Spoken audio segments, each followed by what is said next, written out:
అందరికీ నమస్కారం. నేను doctor D Madhuri, MD Ayurveda, consultant in Medinine hospital.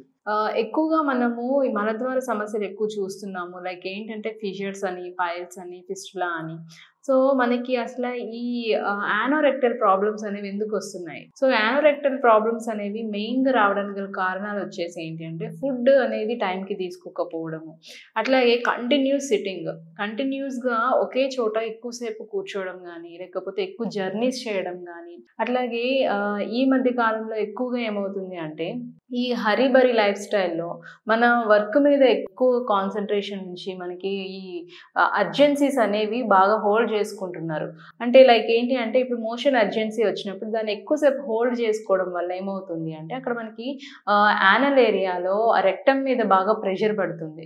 So, rectum మీద ఎక్కువ ప్రెషర్ పడడం వల్ల అక్కడ మనకి ఏదైతే మనకి ఈ వేస్ట్ మెటీరియల్ అనేది అక్యుములేట్ అయిందో అది మనకి డ్రై అయిపోయి వాటర్ అంతా అబ్సార్ప్షన్ ఎక్కువైపోయి ఇంటెస్టైన్స్‌లో మనకి డ్రై అయిపోయి హార్డ్ స్టూల్స్ అనేవి పాస్ చేస్తున్నారు. సో, మెయిన్ ఈ వేగాలు అంటాము. లైక్ ఏంటి అంటే మోషన్ అర్జెన్సీ గానీ, అట్లాగే యూరినేషన్ గానీ, లేకపోతే ఎక్కువగా ఈ యాంగర్ మేనేజ్‌మెంట్ గానీ, ఇవన్నీ కంట్రోల్‌లో లేకపోతే మనకి చాలా వరకు ప్రాబ్లమ్స్ అనేవి ఎక్కువ వస్తూ ఉంటాయి.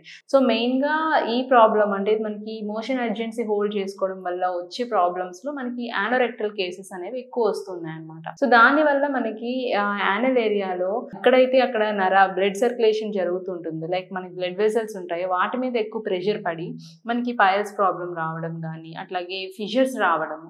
అంటే ఈ ఫిషర్స్ కూడా మెయిన్‌గా ఏంటి అంటే ఈ యానల్ ఏరియాలో మనకి బాగా ప్రెషర్ పడడం వల్ల మనకి మోషన్ హార్డ్‌గా పాస్ చేయడం వల్ల అక్కడ ఈ మలద్వార గోడలు అనేవి చీలిక వస్తుందనమాట. అంటే కట్ రావడం జరిగి అక్కడి నుంచి బ్లీడింగ్ రావడము, సివియర్ బర్నింగ్ సెన్సేషన్ రావడము, బాగా ఎక్కువ పెయిన్ అంటే ఆ పెయిన్ కూడా మోషన్ పాస్ చేసిన తర్వాత 1 అవర్ లేదా 2 అవర్స్ వరకు కూడా మనకి కంటిన్యూస్‌గా ఈ పెయిన్, బర్నింగ్ సెన్సేషన్ అనేది కంటిన్యూ ఉంటుందన్నమాట. సో, మనం ఫిషర్‌లో ఎక్కువగా ఈ మంట అట్లాగే పెయిన్ అనేది ఎక్కువ అబ్జర్వ్ చేస్తూ ఉంటాం. అట్లాగే ఈ పైల్స్‌లో ఏమవుతుంది అంటే బ్లీడింగ్ ఉంటుంది. ఇంటర్నల్‌గా కూడా పైల్స్ ఉంటాయి. అట్లాగే ఎక్స్‌టర్నల్‌గా కూడా పైల్స్ ఉంటాయి.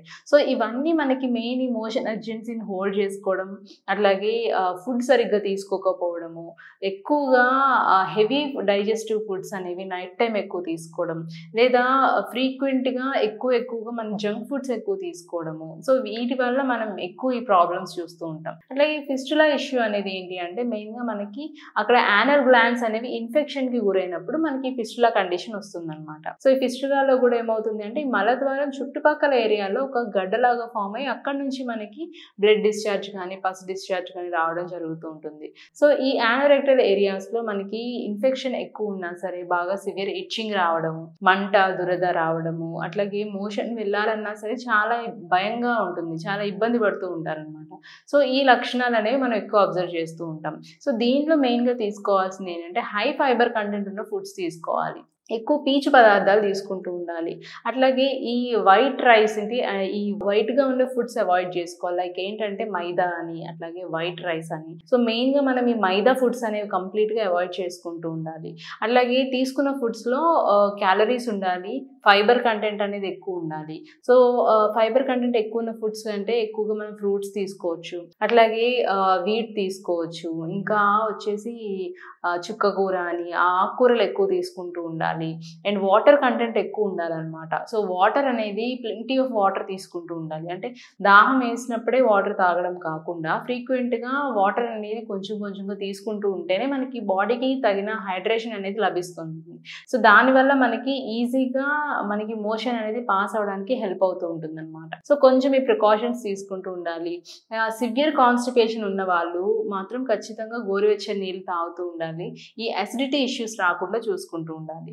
సో, ఎక్కువ క్రానిక్ కాన్‌స్టిపేషన్ ఉన్న వాళ్ళలో ఏంటి అంటే కొంచెం నోరంతా దుర్వాసన రావడం కూడా చూస్తూ ఉంటాం. అసిడిటీ కంప్లెయింట్స్ అనేవి ఎక్కువ ఉంటాయి. సో, కొంచెం డైటరీ రిస్ట్రిక్షన్స్ ఫాలో అవుతూ అంతకి ప్రాబ్లమ్ సివియర్ అయితే గనక మెడిసిన్స్ వాడుతూ ఉంటే గనక మనం ఈ ప్రాబ్లమ్స్ నుంచి బయటపడొచ్చు. సో, ఎవరైనా ఈ మలద్వార సమస్యలతో బాధపడుతూ ఉంటే గనక ఒకసారి మా మెడినైన్ హాస్పిటల్‌కి వచ్చి విజిట్ చేయండి. ఇక్కడ మీకు కంప్లీట్ ఎగ్జామినేషన్ చేసి ప్రాబ్లమ్ ఏంటి, దాని రూట్ కాజ్ నుంచి దీనికి ట్రీట్మెంట్ అనేది మీకు ఇస్తాం. Thank you.